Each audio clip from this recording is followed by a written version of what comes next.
अस्सलामुअलैकुम Faisalabad programme news night के साथ मैं हूं आपका मेज़बान मोहम्मद बिलाल डोगर। इलेक्शन जैसे जैसे करीब आ रहे हैं गहमा गहमी और तैयारियां अरूज पकड़ती देखी जा रही हैं। बिलाशुबा इलेक्शन करीब आते ही इस बात की बहुत ही ज़्यादा पुरजोश अपील भी की जा रही है और बहुत सारे सर्वेज भी हल्कों कहने शुरू हो चुके हैं कि कौन कितना फेवरेट है, कौन कितना ज़्यादा पसंदीदगी इख्तियार करता नजर आ रहा है। मुख्तलिफ सर्वे हो रहे हैं, जमातें कर रही हैं, लेकिन मसला यहाँ एक है कि इलेक्शन करीब आते ही पाकिस्तान मुस्लिम नून के टिकट अप्लाई करने वालों की अब तादाद तो बढ़ रही है, हल्कों में दो दो तीन तीन लोग हो रहे हैं, लेकिन मीडिया फेसिंग से मुझे ये लगता है कि दनिस्तगी से कतराते नज़र आ रही है पाकिस्तान मुस्लिम नून। गुज़श्ता इस प्रोग्राम के लिए हमने दो तीन ही बल्कि 8-9 दोस्तों से रब्ता किया तो सब इतने ही मसरूफ़ नज़र आए। या तो कोई सिफारिशें ढूंढ रहा है, कोई कराची बैठा है, तो कोई मियाँ साहब के पीछे बलूचिस्तान पहुँच चुका है, तो कोई लाहौर जाकर जो अपने, मैं उस लफ्ज़ों को कुछ दीनी तनाजुर में नहीं बोलूँगा, फिर वो उस पर तनकीद शुरू हो जाती है, लेकिन वो अपने पेशवाओं के दरबारों पे इस वक्त पहुँचे हुए हैं कि शायद वहाँ से कुछ फैज़याब हो सकें और अपनी अपनी सिफारिश लेकर वहाँ पहुँचे हुए हैं। तो ये इस वक्त सिनेरियो के आवाम तक मुझे लग रहा है कि अभी भी पहुँचना उनके लिए पहली तरजीह नहीं लग रही। ये किसी एक जमाती ओवरऑल उम्मीदवारों की बात मैं करता हूँ कि हमेशा इलेक्शन से एक माह पहले हल्के के जितने भी कैंडिडेट्स हैं, अभी आप कह दें कि इलेक्शन अभी एक साल लेट होंगे तो साथ ही थोड़ा सा मामला ठंडा पड़ जाएगा और लोग खुशी गमी भी छोड़ देंगे। लेकिन जैसे इलेक्शन में एक माह रह जाएगा तो फौतगियाँ भी शुरू हो जाती हैं, शादियों का सीज़न भी, और सारा ये एक सिनेरियो है, एक माहौल नज़र आता है, माहौल बनना शुरू हो गया है, लेकिन एक लेवल प्लेइंग फील्ड और ये सब कुछ मुतालबात सामने रखे जा रहे हैं। मेरा जो पैनल आज मौजूद है, मैं उनका तारुफ आपके साथ करवा दूँ। चौधरी अब्दुर्रहमान मौजूद हैं, हमारे बहुत सीनियर रिपोर्टर हैं और ख़ासतौर पर मुस्लिम नून और सियासत के ऊपर अपना एक ख़ास नज़र रखते हैं। बहुत शुक्रिया आपको देने के लिए। रियासा मौजूद हैं और पाकिस्तान पीपल्स पार्टी से इनका ताल्लुक है, PP 116 से सूबाई असम्बली की नशिस्त पर पाकिस्तान पीपल्स पार्टी के उम्मीदवार हैं टिकट के लिए। और आगे राव सिकंदर साहब मौजूद हैं जो कि जमात इस्लामी के CEC के मेंबर हैं और NA 104 गालबन वहाँ से MLA के लिए ये फेवर्ड कैंडिडेट भी हैं जमात इस्लामी के। मेरे टिकट का भाई अप्लाई करना है, आगे अगर और कैंडिडेट आएंगे तो इंटरव्यू सारा सिलसिला शुरू होगा। मैं अब्दुर्रहमान से आगाज़ कर लूँगा। अब्दुर्रहमान, मैंने आगाज़ में भी नून लीग के हवाले से वो बात की, क्या लग क्या रहा है कि इस वक्त पाकिस्तान मुस्लिम नून के लोग वैसे हमें आवाम तक पहुँचते नज़र नहीं आ रहे? बिलाशुबा अपने ताल्लुक वाले लोगों की कॉर्नर मीटिंग्स भी हो रही हैं, सब कुछ हो रहे हैं, टिकट अप्लाई कर चुके हैं, बहुत बड़ी तादाद में लोगों ने अप्लाई कर दिया, पार्टी फंड अच्छा इकट्ठा हो गया होगा। बिलाशुबा बलूचिस्तान में एक अच्छी बाप पार्टी भी आ गई। वो बिलावल ने अच्छा कहा कि जो बाप थे वो पहले बुरे थे तो अभी भी बुरे ही हैं, बाप तो वैसी पार्टी है। लेकिन बिलाशुबा नून लीग कह रही है हमारे पुराने दोस्त थे हमारे पास वापस आ गए रुफ़का, तो हम इन्हें खुशामदीद कहते हैं। आप पूरे स्नैरियो में क्या देख रहे हैं? क्या लेवल प्लेइंग फील्ड का जो मुतालबा हर एक की तरफ से हो रहा है, क्या लेवल प्लेइंग फील्ड पाकिस्तान मुस्लिम नून ने मुहैया करनी है, नून लीग को मुहैया कर दी गई है? Thank you Bilal. देखें, जिस दिन मियां नवाज शरीफ का तैयारा लैंड हुआ था और वहाँ पर जितने भी लोग थे उनके केसेस हल करने के लिए पहुँच गए थे, बायोमेट्रिक उनकी एयरपोर्ट पर हो गई थी, उसी दिन पता चल गया था कि आने वाला सिनेरियो क्या हो गया और मियां नवाज शरीफ को वज़ीर-ए-आज़म का प्रोटोकॉल दे दिया गया। एस्टैब्लिशमेंट की कोशिश है कि उन्हें इलेक्शन से पहले ही वज़ीर-ए-आज़म बना दिया जाए। ये तो फार्मेलिटी IMF की वजह से पूरी करनी पड़ रही है या दोस्त ममालिक की वजह से, वरना ये मामला बना हुआ है। तो दूसरा, ये अभी जो नून लीग की टिकट के लिए लॉबिंग है, जैसे कि आपने इंट्रो में कहा, तो अभी भी समझ लें कि जैसे 2021 में लोग नून लीग का टिकट लेना चाहते थे, अभी भी लेना चाहते हैं, क्योंकि 9 मई के बाद देखें सबसे बड़ा जो उनका हरीफ था PTI, वो तो गायब हो चुकी है। PTI की ABC की आदत या तो बाहर बैठी हुई है या वो पार्टी छोड़ चुके हैं या भागे हुए हैं। फिर इसके अलावा जो भी अहम लोग थे वो रोज़ाना की बुनियाद पर प्रेस कॉन्फ्रेंसेस कर रहे हैं या छुप के बैठे हैं। इसी तरह से जब इलेक्शन के लिए अप्लाई करने का वक्त आएगा तब भी कोई सामने नहीं आएगा, जो आएगा वो जेल में जाएगा। वैसे ही आज़ादी होगी उन्हें इलेक्शन लड़ने की, लेकिन लड़ने नहीं दिया जाएगा।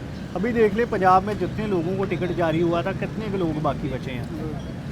तो नून लीग के लिए ये मसला है कि अब जिसको टिकट मिलेगी वो लाजमन जीत जाएगा, क्योंकि मुकाबला किसी के साथ नहीं है। ज़्यादा से ज़्यादा आज़ाद उम्मीदवारों के साथ मुकाबला होगा या कहीं हल्कों में नून लीग वर्सेस नून लीग हो जाएगी।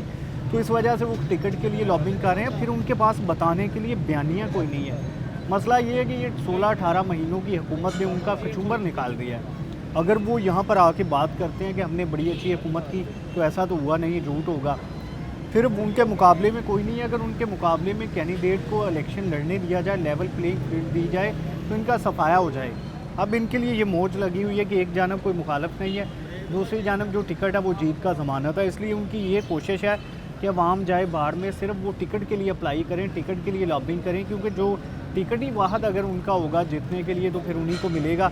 इस वजह से आप देखें कि यहाँ पर कोई भी फैसलाबाद में MP MNA नहीं बैठा हुआ। राना सनाउल्लाह खान समेत सारे गायब हुए हैं। कोई इस्लामाबाद बैठा हुआ है, कोई लाहौर बैठा हुआ है, मियां नवाज शरीफ के साथ मिल रहे हैं, कोई राना सनाउल्लाह के पीछे बैठे हुए हैं कि Exactly. इस दरवाजे से गुजर के पिछली दरवाजे से हमें कोई गोश्त मिल जाएगी कोई।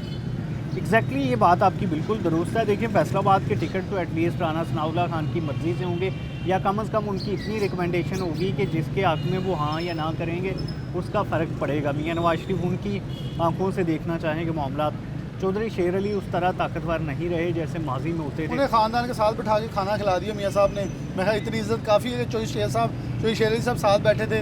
उन्होंने 2 टिकट लेने हैं, ख्वाजा रिजवान का, मियाँ ताहर जमील का, 2 के ऊपर जिद आबद करनी। और ताहर जमील आबद का चलो वो फिर मियाँ साहब खुद वो ये ख्वाजा रिजवान वाला कंफर्म नहीं है, उस पर भी बड़ा जो है वो टाकरा पड़ेगा, बड़ा मैच लगेगा। क्योंकि देखें राना सनाउल्लाह खान की पूरी कोशिश होगी कि उनका ग्रुप ज़्यादा अप्लाई, जो नए हल्के या पुराने लोग हैं उनके ग्रुप के लोग, कई जो उनके साथ इन्वेस्टमेंट भी कर रहे हैं, जो उनकी जो ऐड वगैरह या समझ लें कि सारा जितना भी खर्चा है उन्होंने लेकिन मुझे लग रहा है वो बेचारे महरूम रह जाएंगे। मैं आपको वापस आता हूँ, रियाज वक्त साहब मौजूद हैं, बहुत शुक्रिया आपका वक्त देने के लिए।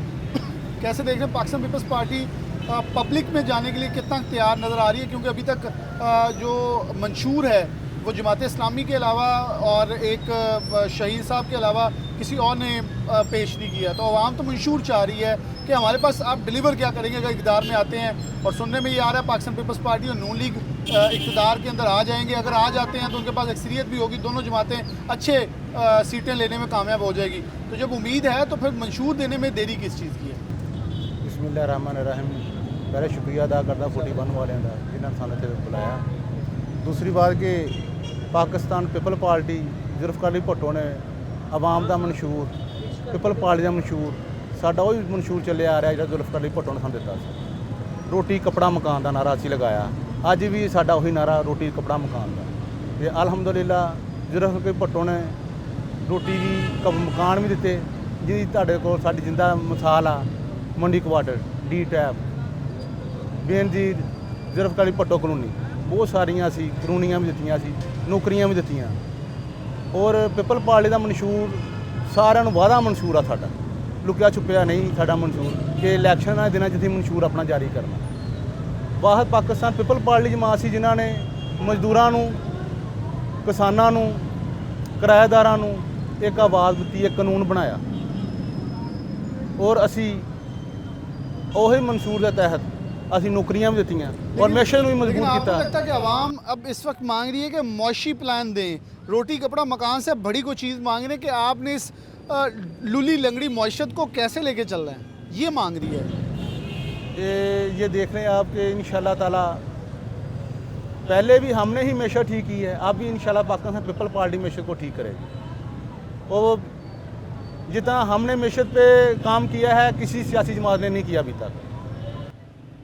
तो क्या पाकिस्तान पीपल्स पार्टी इस वक्त जो पाकिस्तान तहरीक इंसाफ से बाहर आ चुके हैं, 9 मई की मुखालफत करके लोग छोड़ चुके हैं, उनमें से बेशतर लोग आपके पुराने दोस्त हैं, उनसे राब्ते रूबते हो रहे हैं, कोई उन्हें ले लेंगे? क्या फैसलाबाद में भी सीट लेने की पोजीशन में हैं कोई? अल्हम्दुलिल्लाह ही बिल्कुल लेंगे, क्यों नहीं लेंगे। हम आवाम के दिलों में बसती है पीपल पार्टी, पहले ही बसती थी, आज भी बस रही है पाकिस्तान पीपल पार्टी।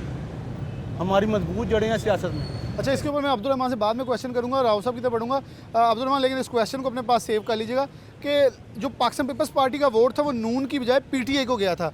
क्या PTI नहीं होगी तो ये वोट जमात इस्लामी ऑन कर रही है, उनको मिलेगा, लेकिन क्या पाकिस्तान पीपल्स पार्टी अपना गैप वापस ले पाएगी? ये मैं आपसे क्वेश्चन करूँगा। राव साहब, जमात इस्लामी अपना मंशूर पेश कर चुकी है, क्या समझते हैं कि आवाम कितना का एग्री होने के लिए तैयार है? मैं फिर वो जुमला मेरे जहन में हर प्रोग्राम में आता है, सराजुल हक साहब कहते हैं मेरी गल्लां बड़ी हैं, इन्होंने पसंद है, वोट नहीं पाते। ये कैसे कायल करेंगे लोगों के हमारी बातें इतनी अच्छी हैं तो हमें वोट भी कास्ट करें? बहुत शुक्रिया बिलाल आपका और सिटी 41 का। मैं समझता हूँ कि आपका क्वेश्चन बड़ा खूबसूरत और ज़बरदस्त है। उसका जवाब मैं इस सिनेरियो में दूंगा कि जमात इस्लामी ने हमेशा इत्तेहादी सियासत की है और आपको पता होगा कि 70 की दहाई में जमात इस्लामी पाकिस्तान की सबसे बड़ी अपोजिशन पार्टी थी जब जुल्फिकार अली भुट्टो का तोती बोलता था। तो आप कराची से सीटें लेना, मुख्तलिफ मुल्क के मुख्तलिफ हिस्सों से सीटें लेना और उसके बाद ये देखें कि बड़ी एक आवाज़ थी। ये आहिस्ता आहिस्ता इत्तेहादी सियासत में आके इसके जो अफराद हैं और वोटर हैं वो दूसरी जमातों के साथ अटैच होते गए और इसका अपना वोट बैंक जो है वो दिन ब दिन कम हुआ। लोगों ने समझा कि जब हमने फिर लोगों की ज़रूरियात होती हैं, लोगों के मसाइल होते हैं, तो वो समझते हैं कि जब हमारी जमात ने इस तरफ जाना है तो फिर हम क्यों ना अपने उन लोगों से वाबस्ता। और आपने देखा कि लीडरशिप की एक बड़ी तादाद जो है वो नून की तरफ चले गई। लेकिन अब जब से सिराजुल हक साहब आया उन्होंने पॉलिसी चेंज किया और सब की मशावरत से चेंज किया और सब ने मिल के ये उन्हें कहा है कि चूँकि मैं सेंट्रल एग्जीक्यूटिव कमेटी का मेंबर भी हूँ, वहाँ बड़ी खुल के बात होती है कि हम इस इत्तेहादी सियासत से निकलें। उसकी वजह क्या है? उसकी वजह है कि पाकिस्तानी अवाम भी ये समझती है और हम समझते हैं कि दोनों जमातों ने जिस तरह डिलीवर करना चाहिए था वो डिलीवर नहीं किया। भुट्टो साहब का एक इक़्तिदार का दौर था, बड़ा मिसाली था, बहुत अच्छा था, वो गुजर गया। लेकिन उसके बाद पीपल्स पार्टी आप देखें शिलिंग होती होती रूरल सिंध तक अपना सिमट गई है। अब आप आ जाएं कि नून लीग की कारकर्दगी अगर बेहतर होती तो आज पंजाब की हालत आप देख लें कि अगर इसके अपोनेंट सही लेवल प्लेइंग फील्ड आप दे दें तमाम जमातों को तो मेरा ख्याल है कि आप 10 सीटें ये नहीं निकाल सकते। लेकिन मैं राव साहब यहाँ मेरा इख्तलाफ ये होगा कि काम या कारकर्दगी के ऊपर तो लोग वोट डालने के लिए तैयार नहीं है। यहाँ तो देखा जा रहा है कि टीवी के ऊपर माजर के साथ रहमान भाई के टीवी के ऊपर प्यारा कौन लग रहा है। यहाँ तो खूबसूरती के ऊपर लीडरशिप को वोट डालने की कोशिश की जा रही है कि वो जो नारे लगाएं उसके ऊपर वोट दिए जा रहे हैं। अमली कारकर्दगी तो पाकिस्तानी अवाम का मेरा ख्याल कसूर है, देख ही कोई नहीं रहा। बलाल साहब देखें, हमारे पास मैं समझता हूँ कि एक एसेट है सिराजुल हक साहब की सूरत में, नेमतुल्लाह खान की सूरत में। आप कराची का देख लें, 2 बार मेयर हमारे पास बने, अब्दुल सत्तार अफगानी और उससे पहले नेमतुल्लाह खान, और अरबों रुपए के बजट थे उनके पास और तरक्की भी हुई। फिर लोगों ने रिकग्नाइज्ड भी किया कि ये वो जमात है जिसके लीडर हैं वो काम कर सकते हैं। अब 4 साल वो सीनियर मिनिस्टर रहे और फिनांस मिनिस्टर रहे KPK में। उनकी कारकर्दगी मुंह बोलता सबूत है कि जिस दिन असम्बली से बाहर निकले तो रिक्शे पे अपने घर गए हैं। मैं नहीं समझता पाकिस्तान के मसाइल का हल एक V8 गाड़ी में बैठने वाला कभी अपने महल्ले के मसाइल को नहीं समझता। अब आवाम को ये मैं समझता हूँ कि अवेयरनेस आ गई है, शऊर आ गया और आप तब्दीली देखेंगे। जमात इस्लामी का ये फैसला कि हमने खुद अपना इलेक्शन लड़ना है, अपने सिंबल पे लड़ना है, तराजू पे इलेक्शन लड़ना है, और दूसरा कि कौन से लोग ऐसे हैं जो आपकी आवाज़ उठा सकते हैं। अभी 16 माह के अंदर जो पाकिस्तान के लोगों के साथ हुआ है और PDM की जमातों ने मिल के जो किया है, आप देख नहीं रहे उसका शाखसाना है कि आज इनको कहीं पे भी पजीराई नहीं है। जहाँ जाते हैं वहाँ इनके साथ लोग क्या सलूक करना चाहते हैं। लेकिन किसने आवाज़ उठाई? अभी सवाए जमात इस्लामी के कोई एक बंदा, पेट्रोल की कीमत बढ़ी हो, किसी चीज़ महंगाई हो, महंगाई मार्च किया जमात इस्लामी ने, पेट्रोल पे आवाज़ उठाई जमात इस्लामी ने, महंगाई मार्च वैसे।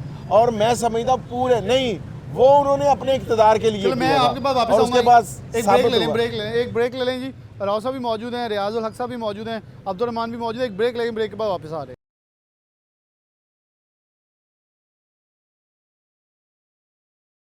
वेलकम बैक नाज़रीन, दोबारा से प्रोग्राम के अंदर खुशामदीद कहते हैं। दोस्त हमारे साथ मौजूद हैं, हमारे मेहमान मौजूद हैं।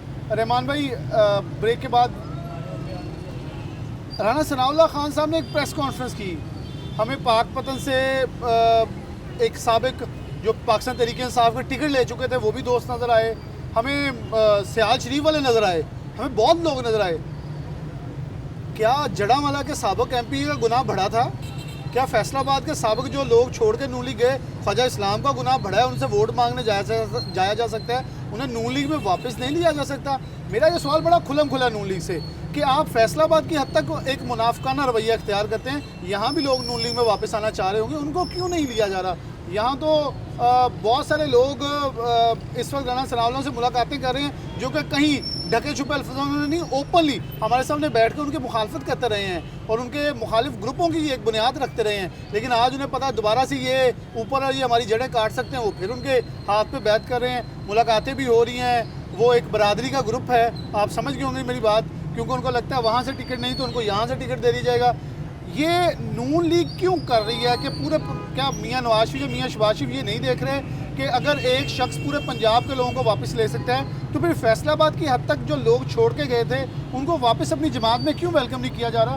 बल्कि ये कचहरी बाज़ार में गोगा साहब चेयरमैन रहे हैं, नाज़म रहे हैं, नून लीग के रुफ़का थे, वो वापस नहीं आना चाह रहे। नून लीग जो आना चाह रहे होंगे जो नहीं आ रहे, बहुत सारे ऐसे मेरे पास नाम हैं जो नून लीग में आ सकते हैं, तो उनको वेलकम क्यों नहीं किया गया? अगर सिक्का साहब के पास जाया जा सकता है तीमारदारी के लिए, फिर और भी लोगों को लिया जा सकता है या सिर्फ मुलाकातें लेके वोट ही लेने हैं? बिलाल देखिए, नून लीग के जो लोगों की बात कर रहे हैं, ख्वाजा इस्लाम या खालिद राय सईद हैदर है। या राय हैदर अली है, अब मसला ये है कि ये सारे लोग तो ऑलरेडी घुमन है। ये ऑलरेडी एक तरह का हिस्सा ही इनको समझा जा रहा है। आप अगर आपको याद हो शेख खुरम शहजाद साहब इनकार करते रहे हैं, मैं गवाह हूं कि उन्होंने पाकिस्तान मुस्लिम नून का टिकट अप्लाई किया, जब नहीं मिला था तो फिर फरियाल तालपुर के पास चले गए थे मुझे पीपल्स पार्टी का टिकट ही दे दें, तो वो इससे डिनाई करते, लेकिन मेरे पास सबूत पड़े थे तो जो शेख साहब ने बाद में एडमिट कर लिया था, हाँ जी मैंने अप्लाई किया था। तो फिर इन लोगों को भी ले लें, विनिंग सीटों के घोड़े हैं ये तो। नहीं, शहरी हलकों में नून लीग का ये मानना है कि यहाँ पर इनको किसी को भी खड़ा करें तो वो जीत जाएंगे। शेख खुरम शहजाद से पार्टी इसलिए ब्लैकमेल नहीं होगी कि शहर में उनके पास ऑलरेडी मौजूद है बंदे, मतलब इसी तरह से देही इलाकों में रज़ा नसरुल्लाह गुम्मन की मिसाल ले लें तो वहाँ पर भी उनके पास मियाँ फ़ारूक मौजूद है, तो यहाँ का सिनेरियो थोड़ा डिफरेंट इसलिए विनिंग हॉर्सेस ये कि यहाँ पर अगर ये खड़े होते हैं एग्जैक्टली ये समझा जाएगा कि जो लोग यहाँ पर जीत सकते हैं या सर्वे जो करवाए जा रहे हैं उसमें तमाम लोग टिकट अप्लाई करेंगे, तो उसके बाद जो है उनकी बारी आ सकती है, तो यहाँ पर बड़े टिकट चेंज होंगे। ये पार्टी की पॉलिसी है कि अच्छा। जो 2 बार इलेक्शन हार गया वो शायद उसको चेंज कर दिया जाए, तो काफ़ी लोग चेंज तो होंगे, नए लोग भी आएंगे। और बाकी जो शामिल होने का मामला है तो ये ऑलरेडी नून लीग का हिस्सा है। नून लीग की देखें पॉलिसी हमेशा यही रही है कि जीतने वाले घोड़े वो साथ मिलाते हैं। नून राणा लीग सनाउल्लाह इतने ही टेरर हैं या उनसे ज़्यादा टेरर लोग खुद ही हासिल करी जा रहे हैं, जो उम्मीदवारान है खुद ही सहमे फिर रहे हैं, या वो ऐसा रवैया रखते हैं? देखिए जी, जो भी बंदा राणा सनाउल्लाह खान की किसी भी मौका पर मुखालफत करता है तो अगर मौका मिलता है तो राणा सनाउल्लाह खान उसका जो है वो पता साफ करने की शोहरत रखते हैं, और कई लोगों का किया भी है, जिसमें राणा अफजल मरहूम के हल्के में राजा रियाज की एंट्री करवाना, या इसी तरह से तलाल चौधरी के हल्के में नवाब शेर वसीर की एंट्री करवाना। देखें बाकी लोग एक शॉर्टली एक चीज़ है मेरे जहन में क्लिक किया क्वेश्चन, क्या नून लीग अगर इक़्तिदार में आने के लिए है, इनको सहूलतकारी दी जा रही है, तो ज़िला इंतज़ामिया लिफ्ट ही नहीं करवा रही, शादी हॉल सील हो रहे हैं, लड़ रहे हैं एसी से जाके, डीसी से लड़ रहे हैं, लिफ्ट ही नहीं हो रही, कोई रायत नहीं मिल रही। मैंने एक नहीं 3-4 एमपी मुझे नाम याद है जो कि मैंने इस बहस के अंदर पढ़े देखे, उन्हें कोई घास नहीं पड़ा, वापस गए हैं। बिलाल देखें, ज़िला इंतज़ामिया जो कुछ यहाँ पर कर रही है वो राणा सनाउल्लाह खान की मुशावरत से हो रहा है। अच्छा। हाँ, जो कुछ एमपीएस को टाइट किया जा रहा है, साबिक़ एमपीएस को, ये भी उनकी फरमाइश पे या उनकी खामोशी की वजह से किया जा रहा है, और जब वो चाहेंगे वो नहीं होगा। तो ये मार्किस का जो इशू बना हुआ है ये और मामला है, ये उनको जानबूझ, लेकिन उसके अंदर वो लोग जा रहे हैं ना, लेकिन उन्हें लिफ्ट नहीं हो रही। मैं आगे चल रियाज साहब, आप क्या देखते हैं पाकिस्तान पीपल्स पार्टी जो है, एक बार राव साहब भी कह रहे थे कि जो एक सिनेरियो है, बिलाशुबा लोग आसिफ अली जरदारी की आंख से ही बिलावल को देख रहे हैं। बिलावल भुट्टो जरदारी पंजाब के दौरे किए, बड़े एक्टिव हुए, बहुत सारे लोग शामिल हुए, लेकिन वो एक्टिविटी जो शायद मैं इसको एग्री करता हूँ, पाकिस्तान तहरीक इंसाफ ने मोमेंटम रखा था, हर महीने बाद हर 15 दिन बाद कुछ ना कुछ होती थी, गहमा गहमी थी, मेला लगा रहता थी पंजाबी कहते, तो लोग जुड़े रहते थे। पाकिस्तान पीपल्स पार्टी हाथ बढ़ा रही है पीटीआई की तरफ, तो क्या लगता है कि इत्तेहाद हो सकता है और पाकिस्तान तहरीक इंसाफ को जो बड़ा वोट बैंक है वो पीपल्स पार्टी अपने खाते डाल लेगी? देखें जी, जो वोट बैंक की बात है ना, वो क्योंकि दोनों वकील तो आपके ही है ना साहब का। बात तो आपकी ठीक है, लेकिन जो हाथ मिलाने की बात है ना, पाकिस्तान पीपल पार्टी सियासी जमात है, बड़ी सियासी जमात है। हमने जब भी हम सियासत में आते हैं तो हम किसी से सियासी जमात के साथ हाथ मिलाने में हम पीछे नहीं ये तो आप महार सबसे ज़्यादा हाथ आप मिलाते हैं, करते हैं और सबको। सियासत में सबको साथ लेकर चलते हैं। यार पाकिस्तान के लिए कुछ ना कुछ होना चाहिए, बेहतरी के लिए होना चाहिए, तो बेहतर इसी में होता है कि जब हम सबको साथ लेकर चलते हैं। और बाकी हर सियासी जमात का अपना अपना मंशूर होता है। अगर हम तहरीक इंसाफ के साथ हाथ मिला रहे हैं तो इसमें कौन सी बुरी बात है? हमने माजी में देख लें, नून लीग के साथ हाथ नहीं मिलाया, हमने जमात इस्लामी से नहीं हाथ मिलाया, हमने MKM से हाथ नहीं मिलाया, आपने भाई कराची में तो हाथ कर दिया उनके साथ। नहीं, हाथ क्या करना है, हमने देखें वो आवाम की आवाज़ थी ना, आवाम ने जिसको आगे लेके आना है, जिसको वोट देना है, वो तो आपका और हमारा जोर नहीं है ना। फैसलाबाद की कौन सी सीटें लगती हैं आपको जहां आप पाकिस्तान पीपल्स पार्टी अपसेट कर सकती है? इंशाल्लाह ताला आपको हैरान गिनत आई मिलेंगे। आपकी सोच से भी ज़्यादा अच्छे नतीजे मिलेंगे क्या रिएक्शन है आवाम का? इंशाल्लाह ताला बहुत ज़्यादा अच्छा। अवाम जो पीपल पार्टी से अलहदा हो गए पीटीआई की तरफ गए थे, वो दर आ रहे हैं पीपल पार्टी में। और हम खुद आवाम के पास जाते हैं, जब लोगों के पास जाते हैं ना, वोट के लिए मांगने के लिए जाते हैं, बात करते हैं, तो कोई कहता है मेरा पहले दादा पीपल पार्टी में था, अब मेरा बाप पीपल पार्टी में, अब मैं भी पीपल पार्टी के वोट दूंगा इंशाल्लाह ताला, क्योंकि उन लोगों ने देख लिया है पीटीआई ने उनके साथ जो किया है, फिर नून लीग वालों ने जो उनके साथ किया है। शेख खुरम साहब भी उनकी बात सुन रहे थे कि आपकी जमात के साथ वो राब्ते में हैं, लेकिन नून लीग ने दरवाजे खोले फिर बंद हो गए, तो कोई है ऐसा कि उनको आप ले सकते हैं? फैजुल्लाह को बहुत सारे उम्मीदवार हैं, साहब एमपी है, मैंने पीटीआई के, बल्कि नून लीग के ही मैं कह सकता हूँ, अच्छा, जो इस वक्त पाकिस्तान पीपल पार्टी में टिकट के लिए तो वहाँ से ब्रेकिंग न्यूज़ है कि नून लीग के भी टिकट होल्डर इनके साथ राब्ते, साबर टिकट होल्डर। फिलहाल अगर पाकिस्तान पीपल्स पार्टी फैसलाबाद में या पंजाब में अपने उम्मीदवार ही खड़े कर ले तो बड़ी बात होगी। ये तो वो कह रहे हैं कि आपके उम्मीदवार होने बड़े मुश्किल हैं हलकों में। ना मुश्किल क्या, फैसलाबाद के कितने हल्के एमपी है?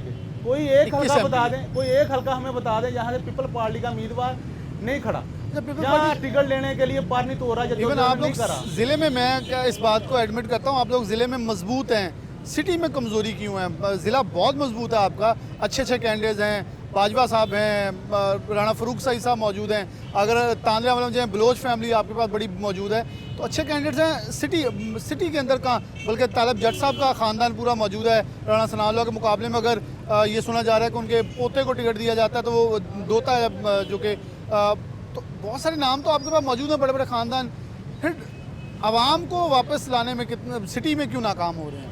ये कोई ज़रूरी तो नहीं है कि सब बड़े बड़े नामी ग्रामी सियासी घरानों को टिकट दिए जाएं, कोई नए चेहरे भी आगे आने चाहिए, नए आदमियों को मौका भी मिलना चाहिए, नौजवानों को मिलना चाहिए, और जो नए चेहरे हैं जो जज्बा रखते हैं सियासत का, कौम का, पाकिस्तान का, उनको मौका पूरा मिलना चाहिए। चलें, ये मैं राव साहब आपने वक्त का कहा था, मैं ब्रेक के बाद भी आपके पास ही आना है, लेकिन अब अभी आपसे क्वेश्चन मैं करूँगा, जमात इस्लामी फैसलाबाद में अब अब्दुल रहमान ने वो उन बात कर दी पीपल्स पार्टी के बारे में, लेकिन क्या 21 MPA और 10 MNA के उम्मीदवार मैदान में उतारने का कैपेसिटी मौजूद है? उतार पाएंगे? उनमें से कोई अपसेट करने के मूड में है? देखिए, आपका मुकाबला भी राजा रियाज के साथ है। इंशाल्लाह ताला जमात इस्लामी तमाम सीटों पे कंटेस्ट करेगी और तमाम उम्मीदवार भी होंगे और रिज़ल्ट भी अच्छा आएगा। जमात इस्लामी का जो मैनिफेस्टो है वो सबके सामने है, और हमारी आवाज़ जो है ना जी, वो ये है कि अपना मैसेज जो है वो लोगों तक लेके जाएं, हम बताएं हम पाकिस्तान में चाहते क्या हैं, हम करना क्या चाहते हैं। इस पाकिस्तान को 76 सालों के अंदर तीन बड़ी जमातों ने नुकसान पहुंचाया, उसमें एक establishment, martial law, Pakistan Peoples Party और पाकिस्तान मुस्लिम लीग नून, ये पूरे पाकिस्तान, क्या वजह है कि यहाँ से लाखों लोग फ्लाई करके बाहर पाकिस्तान तहरीक इंसाफ ने कोई नुकसान नहीं पहुंचाया? मुझे लग रहा है आप लोग उनका वोट अच्छा कैप्चर करना चाह रहे हैं। असल में देखें, एक है 3 साल का अरसा, एक है 73 ईयर्स लोगों के पास, लेकिन नून लीग तो कहती है 3 साल में इतने कर्जे लिए हमने नहीं लिए थे। मेरी बात सुने, अगर उनकी बेवकूफ़ियाँ, अगर उनकी नाअहली ना होती तो ये PDM दोबारा इक़्तिदार में आ जाती, कभी हो ही नहीं सकता था। इसमें तो अभी भी तो आ ही रही है। अभी मैं ये जिस तरह आ रही हैं या जिस तरह आया गया है, मैं कहता हूँ कि आप लोगों को फैसला करने दें। 5 साल अगर लोगों ने किसी ये छोड़ देना जी, ये बड़ी खुली बात है। उनको भी बैसाखियों के सहारे लाया गया था, उनको भी इसी तरह लोगों को शामिल किया गया था, पकड़ के इलेक्टेबल्स उनके साथ जोड़े गए थे। अब भी यही हो रहा है। ये पाकिस्तान तब तक सीधा नहीं होगा, यहाँ के हालात कभी नहीं बदलेंगे, यहाँ कभी तरक्की नहीं होगी जब तक एस्टेब्लिशमेंट अपने इस रोल को बैकफुट पे नहीं लेके जाती। अवाम के मुकद्दर का फ़ैसला अवाम को करने दें, पार्टियां अपना मैनिफेस्टो दें, लोगों के पास जाएं, कारकर्दगी देखें, उसके ऊपर आए। आप जब ये पकड़ दकड़ करके अपना किंग पार्टी बनाते हैं और उसके बाद चाहते हैं जी ये लोग डिलीवर करें, ये फिर एहसान मंदी के नीचे आ जाते हैं। जब ये लोग इक़्तिदार में कोई भी आ जाए, आप किसी के इक़्तिदार की कुर्सी पे बैठा दें, फिर वो उसको नज़र आता है कि मैं मुक़्तदर हूँ, लेकिन वो मुक़्तदर होता क्यों नहीं है? क्योंकि वो जेन्युइन तरीके से आता नहीं है। तो इसीलिए पाकिस्तान के मसाइल ही बता रहे हैं कि क्या तरक्की हुई या नहीं हुई। पाकिस्तान बेहतर हुआ या नहीं हुआ, हमें कहने की ज़रूरत नहीं है। ये लोगों को सोचना चाहिए कि क्या इन तीनों स्टेक होल्डर्स ने पाकिस्तान के साथ क्या किया है। अगर तो पाकिस्तान बेहतर है तो बिल्कुल ये लोग आने चाहिए। अगर पाकिस्तान में तरक्की नहीं हुई, आप देखें कि पिछले ये 76 सालों से 20 अरब डॉलर से 21 अरब डॉलर से ज़्यादा आप एक्सपोर्ट नहीं कर रहे, आप इंपोर्टिंग मुल्क बने हुए हो, आप कर्ज़ों की दलदल नीचे फंसे हुए हो। किसने ये कर्ज़े लिए हैं, किसने फंसाया इन लोगों को? क्यों नहीं अपने अखराजात कंट्रोल करते? ये सब कुछ हो सकता है। आज की न्यूज़ थी कि जो रिटायर्ड ऑफिसर्स गवर्नमेंट के किसी महकमे से हों जो अब्रॉड जा चुके हैं, उनको जो पेंशन मिलती है वो डॉलर्स में मिलती है। इस मुल्क के साथ तो खिलवाड़ हो रहा है। यहाँ पे हर बंदा, अभी एक जज साहब का आपने देखा होगा कि उन्होंने कहा ये जमात इस्लामी इन चीज़ों को ख़त्म करेगी, बताएगी कि अगर आपने पाकिस्तान के, मैं सबसे पहले ये कहता हूँ कि जो पाकिस्तान में रहता नहीं है, जो एक तो है कि जो लोग रोज़गार के सिलसिले में गए हैं, डुअल नेशनलिटी के लिए वहाँ जा रहे हैं। एक वो पॉलिटिशियन जिसका सारा स्टेक जो है वो बाहर लगा हुआ है, उसको क्या हक हासिल है कि वो यहाँ आके नुमाइंदगी करे, उसका बिजनेस बाहर हो। दुनिया के कोने में कहीं ऐसे है कि आप कारोबार बाहर करो, आप सब कुछ बाहर करो।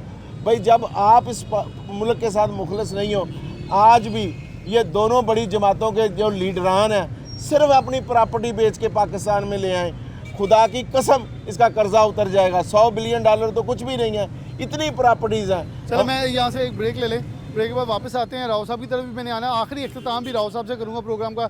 एक ब्रेक लेते हैं, दोबारा हाजिर होते हैं। ये जो राव साहब ने कहा अपनी प्रॉपर्टीज़ बेच के हैं, इस क्वेश्चन को ज़रा मैं मुख्तलिफ एंगल में सवाल करना चाहूँगा। एक छोटी सी ब्रेक, दोबारा आ रहे हैं।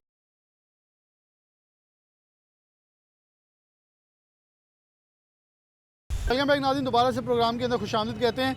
रहमान, राव साहब ने 2 पॉइंट हैं जो मैंने आपसे पूछने हैं। एक कि क्या लेवल प्लेइंग फील्ड दे दी जाए तो जमात इस्लामी को वॉल्यूम, कोई वो कहते हैं ना, वो पंजाबी झाड़ कहते हैं, और यील्ड निकाल पाएगी। और दूसरा, ये एक बड़ा आम फहम जुमला बोल दिया जाता है कि अपनी प्रॉपर्टीज़ बेच के पाकिस्तान में ले आएँ। क्या, मुझे ये समझ नहीं आता, अगर मैंने कहीं इन्वेस्टमेंट किया है और मैंने अपने पैसों में कुछ कमा लिया है तो उसकी पैसे मैं वापस पाकिस्तान में क्यों लेके आऊँ? Yes, you can bring a foreign investment, direct investment लेके आए, लेकिन मुझे याद है पाकिस्तान तहरीक इंसाफ के दौर के अंदर जो फेडमिक के अंदर ड्रामे हुए, राव साहब भी उसी दौर में सदर रहे हैं, जो ड्रामे इस फेडमिक के अंदर होते रहे हैं, फॉरेन इन्वेस्टर क्या, यहाँ तो लोकल इन्वेस्टर भी भागने के लिए मजबूर हो गया था। और जिस शख्स ने उसी चीज़ के ख़िलाफ़ आवाज़ उठाई, जो कि ख़ुद इमरान खान का मशीर है, जिसका नाम ज़फ़र इकबाल सरवर है, उसे PTI से निकाल दिया क्योंकि फ़रा गोगी का केस उसने उजागर करवा दिया कि उसने सच बोल दिया। तो क्या इस मेंटालिटी के साथ हम आगे बढ़ सकते हैं कि ऊपर हम बड़े अच्छे हैं, पीछे हम भी उसी वो गंदे तालाब के अंदर हाथ गंदे कर रहे होते हैं जो नहाने के ख्वाहिशमंद होते हैं? बिलाल, देखिए, जमात इस्लामी का मखमसा या कन्फ्यूजन ये है कि यहाँ पर ये इस्टेब्लिशमेंट के ख़िलाफ़ भी बयान देते हैं। यहिया खान, ज़िया, मुशर्रफ की इस्टेब्लिशमेंट में इत्तेहादी भी थे। ये एक टाइम पे मुशर्रफ के साथ थे, अमेरिका मुर्दाबाद के नारे लगाते थे, तालिबान की हिमायत करते थे, मुनव्वर हसन का बयान जो फौजियों के मुतल्लिक़ था। फिर पनामा केस को सुप्रीम कोर्ट में ले जाने वाली भी जमात इस्लामी है, और जब इस पर फैसला आया, नवाज शरीफ नाअहल हुआ, तो उसके साथ इज़हार अफसोस के लिए जाने वाली भी जमात इस्लामी थी कि आपके साथ बड़ी ज़्यादती हुई अदालत में, और केस भी उन्होंने पुट किया। ये इनका बड़ा मसला है कि यहाँ पर किसी भी इशू पे इनके पास जो ये एक शायरी भी हुई है कि यजीद के साथ भी मुरासम रखते हैं और इमाम अलैहिस्सलाम, हुसैन अलैहिस्सलाम के दोस्तों में भी शुमार होता है। ये इनका मसला है। अभी भी इनकी यही सियासत है। जब ये इत्तेहादी बने थे फिर इन्हें कुछ सीटें मिल जाती थी। अगर मुल्क में मुतनासिब नुमाइंदगी हो तो फिर शायद कुछ सीटें इन्हें मिल जाएँ। डायरेक्ट इस मुल्क में कभी भी लोगों ने मजहबी जमातों को वोट नहीं डाला। ये पूरी तारीख निकाल लें, जब भी देखें हमेशा ये इत्तेहाद में जीतते रहे हैं, लेकिन अब इन्हें इत्तेहाद में भी लेने के लिए कोई तैयार नहीं है, क्योंकि हर हल्के में इनके वोट जो है वो बहुत कम होते जा रहे हैं। कराची का और मसला है जहाँ से ये बल्दियात जीते हैं, क्योंकि MQM का बाइकाट था। इससे पहले भी जब कराची में जीते रहे हैं, MQM के बाइकाट में जीतते रहे हैं, पीपल्स पार्टी कराची में कभी भी नहीं जीती। तो दूसरा, ये पॉपुलर थ्योरी होती है कि फ़लाँ लीडर बेच के आ जाए। इस मुल्क पे 135 बिलियन डॉलर कर्जा है। ये सारे लीडर मिलके भी 135 बिलियन डॉलर की ना प्रॉपर्टी रखते हैं, ना कारोबार रखते हैं। एसेट उनके चेक किए जा सकते हैं FBR से भी और कहीं से भी। 135 बिलियन डॉलर की किसी के पास प्रॉपर्टी या ओवरऑल एसेट्स मौजूद नहीं है। दूसरी बात ये है कि ये 135 बिलियन डॉलर्स अगर कहीं से नाजल भी हो जाएं, आप कर्ज़ उतार भी दें, तो जो पॉलिसीज़ है इससे फिर दोबारा से 2 से 5 साल या 10 साल में जो है वो कर्ज़ वापस चला जाएगा। क्योंकि यहाँ पर ये राव साहब की बात ठीक है कि ये इंपोर्ट ओरिएंटेड कंट्री है, कभी भी एक्सपोर्ट का ख्याल नहीं किया जाता, क्योंकि कभी भी मुश्किल हुकूमत इधर नहीं बनी। जो भी हुकूमत बनती पॉलिसी है कोई नहीं है। एग्जैक्टली यहाँ पर इकानमी को लेकर हर बंदे की अपनी पॉलिसी है। साहबदार आते हैं तो वो बड़ी कंट्रोल इकानमी में चलाते हैं। यहाँ पर जो IMF का लगाया हुआ वज़ीर ख़जाना आता है, जुगाड़ लगा के ये तुक्के लगाए जाते हैं कि ये तुक्का ना चला दूसरा तुक्का लगा के एग्जैक्टली ये देखें ना, मुआशा चल रही है। IPPs ये इसका जब तक पढ़ा नहीं हल होगा, प्राइवेटाइजेशन नहीं होगी, रिविजिट ही हो रहा, रिविजिट ही किया जा सकता था एग्जैक्टली उनके साथ। यहाँ पर स्टील मिल को देख लें, PIA को देख लें, ये चलाने के पैसे दिए जा रहे हैं। इसी तरह से सरकार के 10 से 15 वो डिपार्टमेंट्स हैं जो ऑक्शन होने चाहिए। यहाँ पर बैरूनी सरमायाकारी इसलिए भी नहीं हो रही कि यहाँ पर जुडिशल एक्टिविज़म बहुत है। यहाँ की जो ब्यूरोक्रेसी है वो इतनी नीचे की लेवल की ब्यूरोक्रेसी है, समझ लें कि जो जड़ें लोग उसी सियासी जमातों के अंदर निकलती हैं। एग्जैक्टली मतलब यहाँ पर कोई भी कारोबार करना, उसके लिए 15 NOC हासिल करना भी एक तरह से एक नई सल्तनत खड़ी करने के बराबर होता है। यहाँ पर जो एहतसाब के नाम पर इदारे नैब समेत बनाए जाते हैं, वो भी एक तरह से कारोबार बंद करते हैं। मैं राव साहब से आपकी तरफ आखिर में बढ़ूंगा। राव साहब से पहले क्या आपको लगता है कि इन्वेस्टमेंट बहुत ज़रूरी है? आप अगर शहर फैसलाबाद में तो हर शख्स ही ताजर है, हर शख्स तजारत को जानता है। ताजर ही खुश नहीं है, तजारत को खुश नहीं किया जाए। यहाँ जिससे भी पूछ लेंगे, बेचते लोग तो कहते हैं इलेक्शन ही ना हो, जो चलते रहे, हम तो हमें ना मिला है ना कुछ खोया है, हम तो खसारे में नज़र आ रहे हैं। कितना इत्तेफाक करते हैं? जैसे हमारे भाई रहमान साहब ने बताया कि अगर पहले तो देख लें, हमारे जो आपने कहा कि सियासी कोई मुस्तकिल हुकूमत ही नहीं बनी, और इसी तरह जो ताजरों का तमाद है ना, जो जब भी वो कारोबार करता है, वो डील करता है बाहर किसी एक्सपोर्टर से या किसी लेन देन में, वो हुकूमत दरम बरम हो जाती है। जब यकीन आता है तब भाग जाए। जब यकीन आता है तो वो कह लें कि वो हुकूमत की वजह से वो कहते हैं जब डॉलर ऊपर नीचे हो गया, डॉलर ऊपर चला गया, जो सौदे की होते हैं वो नीचे आ जाता है, मामला सारे में रहता है वो। तो ये जब मुस्तकिल हुकूमत कोई आएगी तो इंशाल्लाह ताला फिर ये ताजर भी खुशहाल होंगे, तो और इनका कारोबार भी बढ़ेगा। मुश्किल हुकूमत आपके ख्याल में जमहूरियत तसल्सल जो कि आसिफ अली जरदारी और मोहतरमा बेनज़ीर भुट्टो की सोच थी कि बार बार इलेक्शन हो और 5 साल के बाद ताकि हालात बदले, खुद ही खुद सफाई होती जाएगी, गंद निकलता जाएगा, गंद निकलता जाएगा। और इसी तरह देख लें कि जुल्फ़िकार अली भुट्टो ने पहली बुनियाद रखी थी मैशत की, उन्होंने जुल्फ़िकार अली भुट्टो ने रखी थी ना, मैशत बहाल हो, इंडस्ट्रियाँ लगाई, टेक्सटाइल मिलें लगाई, लेकिन पाकिस्तान पीपल पार्टी को इतना टाइम ही नहीं मिला। मोहतरमा बेनज़ीर भुट्टो की हुकूमत कभी 18 माह की आ गई, कभी 3 साल की आ गई, वो हुकूमत ही मुस्तकिल नहीं मिली। कोई ना कोई रोड़े अड़काने वाला कोई ना कोई आ जाता था। आसिफ अली जरदारी की हुकूमत आई तो आप देख लें, वो जो अपना जो चीफ जस्टिस साहब इफ्तिखार चौधरी साहब, वो चीफ जस्टिस, वो रात के 12 बजे 2 बजे सो मोटो ले लेता था। जब भी हम कोई ताजरों के लिए और आवाम के लिए कोई भी कदम उठाते थे, वो सो मोटो ले लेता था। चलिए राव साहब, आपकी तरफ बढ़ूंगा प्रोग्राम के आखिर में। क्या इंतज़ामी अमूर और पाकिस्तान का ढांचा इतना खोखला नहीं हो गया कि हर चीज़ को असर बेहतर होने की ज़रूरत है कि पहले सब मिल बैठें, एक 10 साल की पॉलिसी बना लें, जो कि आप लोगों की डिमांड भी होती है एज आ इंडस्ट्रियलिस्ट, ताजर लीडर, चैम्बर के साबिक सदर होने के नाते भी, कि एक पॉलिसी 10 साल की बना दें, जो भी आए सारे मिल के बना दें, ताकि हमें पता तो हमने इस रोड के ऊपर इस्लामाबाद की तरफ जाना इस्लामाबाद की तरफ, मुँह हमारा लाहौर की तरफ कर देते हैं।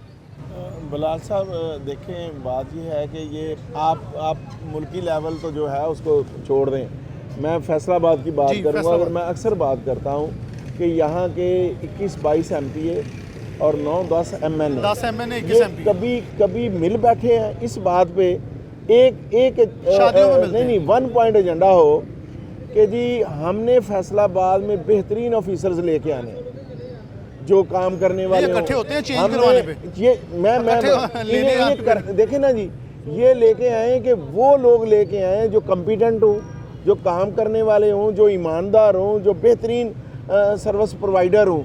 कभी इन्होंने किया नहीं किया। ये चाहते हैं कि मेरा SHO हो, मेरा DC हो, मेरा कमिश्नर हो, मेरा ITO हो, उनसे ये काम लेते हैं अपने ज़ाती, जो कि मेंबरान असेंबली का काम ही नहीं है। यही हमारे मुल्क का हाल है।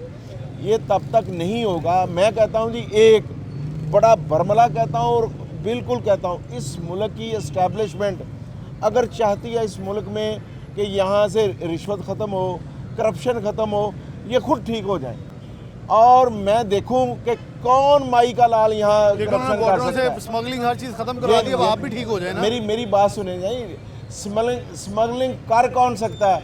आप मुझे बॉर्डर क्रॉस करके दिखाएं, आप एक 5-6 फुट का इंसान, मेरी दो अदारे, अदलिया और एस्टेब्लिशमेंट, जिसको एस्टेब्लिशमेंट पाकिस्तान में लफ्ज़ गलत इस्तेमाल होता है, एस्टेब्लिशमेंट ही के अंदर ही अदलिया आती है। वो अगर ठीक हो गए और सियासतदान भी ठीक हो जाए। अदलिया सरहदों पे नहीं बैठी। एक बात सुने, बड़े बड़े ये जो ट्रालर हैं वो कहाँ से गुजर के जाते हैं? ये हवाई जहाज़ों से नहीं स्मगलिंग होती। स्मगलिंग आप 3 जगहों में बॉर्डर पे होती है, आपके सी पोर्ट पे होती है, ये सारा कुछ होता है। ये किसने रोकनी है? आप मुल्क की मईशत को ठीक नहीं कर सकते तब तक अगर आप कंट्रोल नहीं करेंगे। मैं समझता हूँ कि जो कंट्रोल करने वाला, उसकी मिसाल आप लगा लें कि एक थाने में अगर SHO ईमानदार हो और काम करने वाला हो, 25,000 की आबादी में 100 बंदा नहीं आपको मिलेगा जो क्रिमिनल होगा। 100 बंदे को कंट्रोल करना ज़्यादा आसान है या 25,000 लोगों को? आप 10 लोगों को हैंग कर दें, आप 10 लोगों को फटे पे लटका दें कि ये रिश्वतखोर हैं, ये बददियानत हैं, ये स्मगलर हैं। ये सिर्फ बातें करते हैं और फैसिलिटेट करते हैं इन लोगों को। जिस दिन इन्होंने फैसला कर लिया कि हमने मुल्क को सीधा करना है, हमने स्मगलिंग भी रोकनी है और हमने बददियानती भी रोकनी है, कोई माई का लाल। आप जज कहते हैं, कोई जज गलत फैसला करके तो दिखाए। जब आप खुद जाके फैसला लिख के उसको पकड़ा देते हैं कि लो जी ये फैसला अनाउंस करो, फिर ऐसे ही होगा। अच्छा, राव साहब की आखिर पे बात के बाद मैं इख्तिताम की तरफ बढ़ूँ। गुज़िश्ता रोज़ ही एक फ़ैसला आया जिसमें काजी फारिस साहब ने एक कमेटी बनाई थी। उस कमेटी ने यह भी कहा कि फैज़ाबाद धरने के अंदर साबिक़ आर्मी चीफ और DG ISI को भी जो है तलब किया जाए। उन्होंने कहा कौन रोकेगा, पहले इस सिस्टम को चलने दे। तो मेरा राव साहब और तमाम सियासतदानों से एक दरख्वास्त है कि अगर उन्होंने कहा हम न्यूट्रल हैं, उनको गिरेबान नहीं बल्कि उनकी टांगे क्या, बाजू क्या, मैं कहता हूँ हर चीज़ पकड़ के खींच के अंदर दोबारा वापस लेके आया गया, क्योंकि आपने समझा वो न्यूट्रल नहीं, क्योंकि वो उंगली उठाएं तो ही सिस्टम चलता है। आप खुद उन्हें लेके आते हैं, फिर दूसरी सिस्टम। काजी फारिस ने बड़ा वाज़ेह तौर पे पार्लिमान को इख्तियार दे दिया फुल कोर्ट बेंच बना के कि अब फैसले आप करेंगे, लेकिन वहाँ बैठे कुछ वकला और ख़ास तौर पे वो भी वकला सियासी जमातों को कहते नहीं आप ही करें, हम सिस्टम खुद ख़राब करने वाले हैं। सियासतदानों को इतना बावर हो जाना चाहिए कि दूसरों पर तनकीद की बजाय 4 उंगलियां अपनी तरफ हैं, अपने आप को ठीक करना शुरू कर दें। उस पार्लिमान को बावकार बनाएंगे तो ही सारे अदारे अपने अपने दायरा कार के अंदर जाएंगे। अगर अदारे दायरा कार के अंदर जाने के लिए तैयार हैं तो अब सियासतदानों को भी ये फैसला करना होगा कि हम अपने दायरा कार के अंदर ही रहेंगे और इस सिस्टम नहीं, इस मुल्क को चलाना है। सिस्टम को छोड़ें, पहले मुल्क चलाएं, मुल्क के अंदर सिस्टम बनाएं और फिर सिस्टम को चलाएं, क्योंकि हर एक का अपना अपना सिस्टम है। जो इक़्तिदार में आता है वो अपना सिस्टम लॉन्च करता है, पिछला सिस्टम सबोताश कर देता है। ये मुल्क फिर नहीं चलेगा और हमें ख़ास तौर पर यूथ को ये चाहिए कि इंतखाब के लिए अपने उम्मीदवारान का इंतखाब बड़ा सोच समझ के करें, क्योंकि ये पाकिस्तान का मसला है, किसी एक ज़ात, जमात या किसी भी एक बरादरी या शख्सियत का मसला नहीं है। प्रोग्राम न्यूज़ नेट से जा दीजिए। अल्लाह हाफ़िज़।